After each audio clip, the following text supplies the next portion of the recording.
Terimalah salam Dharma, Dhammo Buddhaya. Halo semuanya, saya Girau Reksha dari jurusan TIK, Program Studi Teknik Multimedia Digital, PNJ. Pada kesempatan kali ini, kita akan mempelajari secara runtut riwayat hidup Sang Buddha. Perjalanan ini bukan hanya kisah sejarah, tetapi juga sumber inspirasi tentang welas asih, kebijaksanaan, dan pencarian kebenaran. Mari kita mulai. Hiduplah seorang raja dan ratu di kerajaan Kapilawastu. Sebelum kelahiran Pangeran Siddhartha, di malam hari, Ratu Mahamaya, permaisuri Raja Suddhodana, mengalami mimpi yang istimewa. Dalam mimpinya, seekor gajah putih sambil membawa bunga teratai memasuki rahimnya setelah mengelilingi Ratu Mahamaya sebanyak 3 kali. Gajah putih dalam budaya India melambangkan kemurnian dan kebajikan agung. Para Brahmana dan Pertapa menafsirkan mimpi itu setelah Ratu Mahamaya menceritakan soal mimpinya semalam sebagai pertanda bahwa sang ratu akan melahirkan seorang putra yang luar biasa, yakni calon Raja Agung atau seorang Buddha yang tercerahkan. Pada hari purnama bulan Waisakha, Ratu Mahamaya melakukan perjalanan menuju rumah orang tuanya. Di tengah perjalanan, beliau berhenti di Taman Lumbini. Di sanalah, di bawah pohon sala yang sedang berbunga, Pangeran Siddhartha lahir ke dunia. Kisah tradisi menyebut bayi yang dinamakan Siddhartha berdiri, melangkah 7 langkah, dan muncullah bunga teratai ke permukaan, dan berkata dengan penuh tekad bahwa ini adalah kelahirannya yang terakhir. Peristiwa ini disambut sukacita besar di Kapilawastu.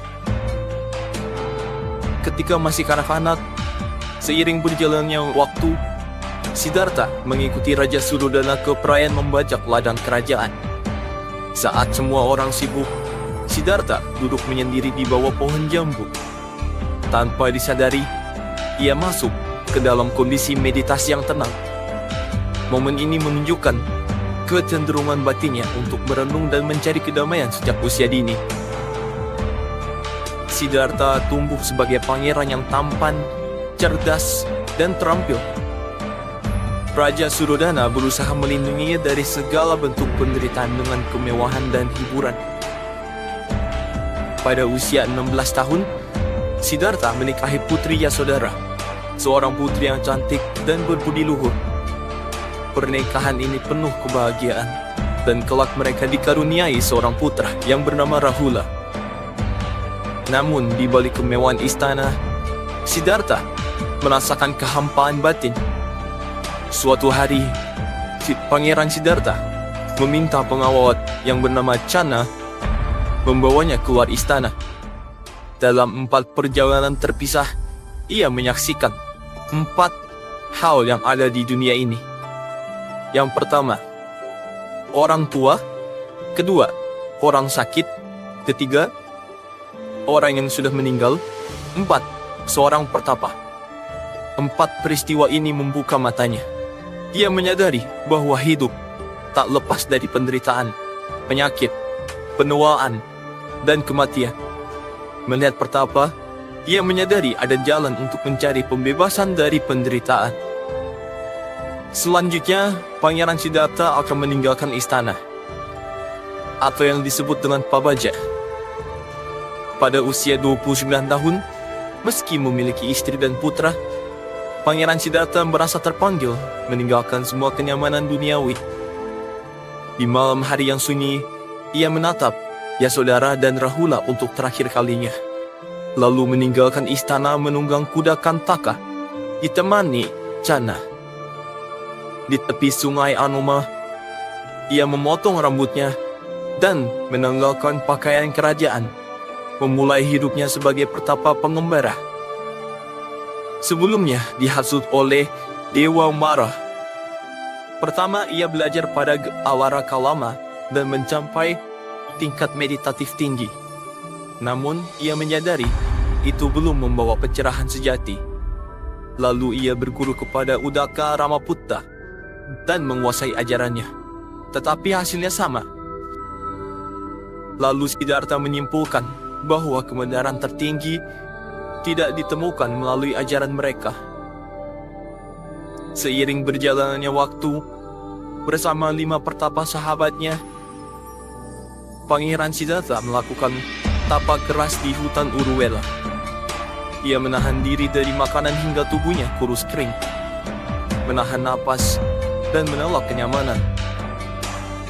Setelah bertahun-tahun, ia hampir kehilangan nyawanya. Pangeran Siddhartha menyadari bahwa jalan ekstrim ini tidak membawa kebijaksanaan, hanya penderitaan baru. Ia meninggalkan pertapan keras dan memilih jalan tengah. Tidak memanjakan diri, tidak menyiksa diri.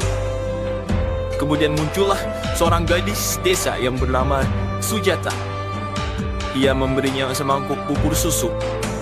Setelah Pangeran Siddhartha makan dan memulihkan kekuatannya, ia duduk bermeditasi di bawah pohon Bodhi di Bodhigaya, bertekad tidak bangkit sebelum mencapai pencerahan.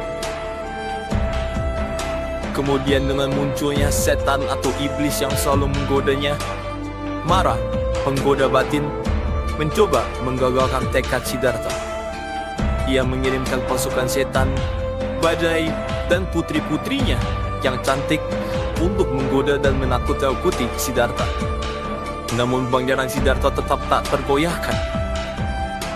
Dengan menyentuh bumi sebagai saksinya, ia meneguhkan tekad untuk mencapai kebenaran. Pada malam purnama, usia 35 tahun, Pangeran Siddhartha mencapai penyerahan sempurna. Ia menyadari hukum sebab akibat, kelahiran kembali, dan jalan menuju akhir penderitaan. Sejak itu, ia dikenal sebagai Buddha yang tercerahkan. Setelah pencerahan, beberapa hari kemudian, Sang Buddha sempat berenung.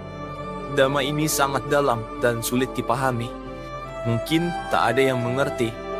Namun, Brahma, seorang Brahma yang turun dari langit, bernama Brahma Sahampati, datang untuk memohon, "Yang mulia, demi welas asih pada makhluk hidup, ajarkanlah Dharma-Mu." Sang Buddha pun setuju untuk membabarkan kebenaran berkat dewa tersebut. Sang Buddha kemudian pergi ke Taman Rusa di Isipatana, menemui 5 pertapa sahabatnya.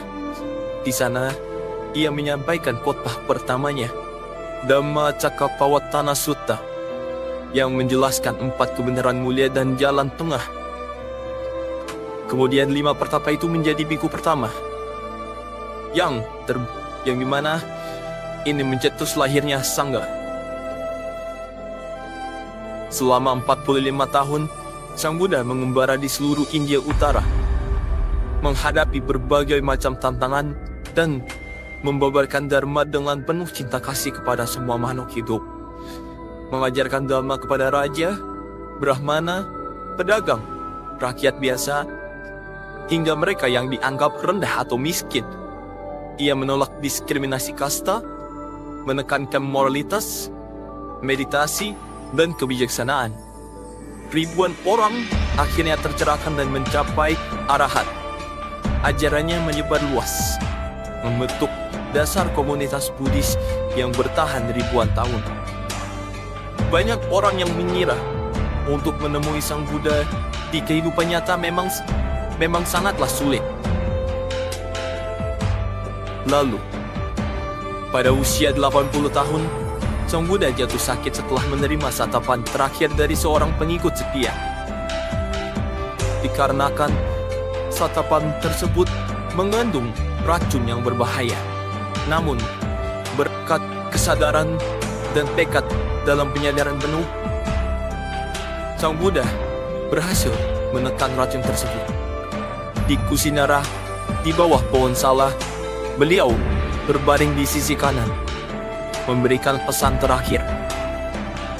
Segala hal yang terbentuk pasti lenyap. Berjuanglah dengan sungguh-sungguh.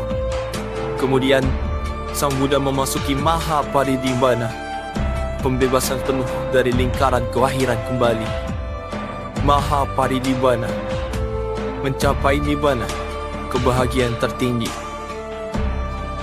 Demikianlah riwayat hidup Sang Buddha. Perjalanan atau alur seorang pangeran yang meninggalkan kemewahan demi mencari kebenaran.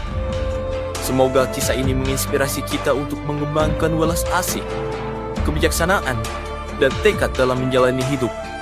Sabe Sata Bhavantu Sukhitata. Semoga semua makhluk hidup berbahagia. Demikian penjelasan yang telah saya sampaikan. Kurang lebihnya mohon maaf. Terimalah salam Dharma, Namo Buddhaya.